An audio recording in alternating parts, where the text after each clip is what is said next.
जय जिनेंद्र। 2000 रुपये का गुलाबी नोट अब इतिहास के पन्नों में दर्ज होने जा रहा है। भारतीय रिजर्व बैंक ने इस संबंध में शुक्रवार को एक सूचना जारी की। इस सूचना के अनुसार बैंकों से अब 2000 रुपये के नोट जारी नहीं होंगे। 30 सितंबर तक किसी के पास यदि 2000 रुपये के नोट हैं तो वो जमा करा सकेगा और 23 मई के बाद बैंकों में 2000 रुपये के 10 नोट अर्थात 20,000 रुपये तक एक्सचेंज किए जा सकेंगे अन्य मूल्य वर्ग के नोटों में। जैसा कि आपको पता है, 8 नवंबर 2016 को जब भारत में 500 और 1000 रुपये की नोट प्रचलन से बाहर किए गए थे, उसके बाद 2000 रुपये का नोट बाजार में आया था। लेकिन जैसे ही ये नोट बाजार में आया, उसके बाद इस नोट को लेकर अनेक तरह की अफवाहें भी उड़ी। इस नोट को लेकर के कई मिथक बाजार में थे। यह भी माना जा रहा था कि 2000 रुपये का ये नोट किसी भी समय बंद हो सकता है।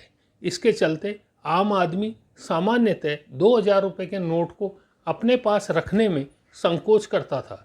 यदि उसके पास बैंक या किसी लेन देन में 2000 रुपये का नोट आता तो उसकी कोशिश यही रहती कि वह 2000 रुपये का नोट बाजार में वापस चला देता। आरबीआई के आंकड़े भी इस बात की पुष्टि करते हैं।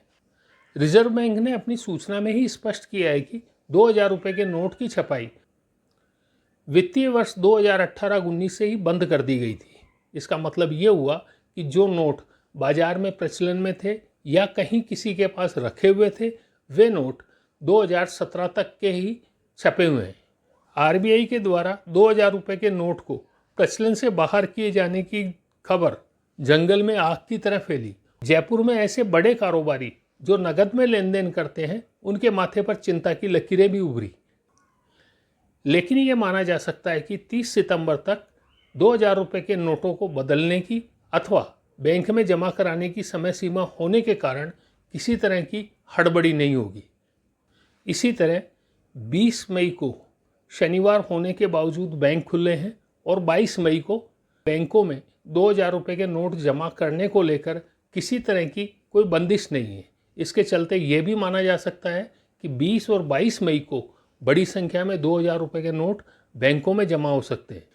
लेकिन आशंका ये जताई जा रही है कि बैंक 2000 रुपये के नोट जमा करने वाले डिपॉजिटर्स के बारे में और उनकी ओर से जमा कराई गई राशि के बारे में एक अलग से विवरण रखेंगे, जिसे आयकर विभाग या अन्य किसी सरकारी एजेंसियों को ज़रूरत पड़ने पर साझा भी किया जा सकेगा।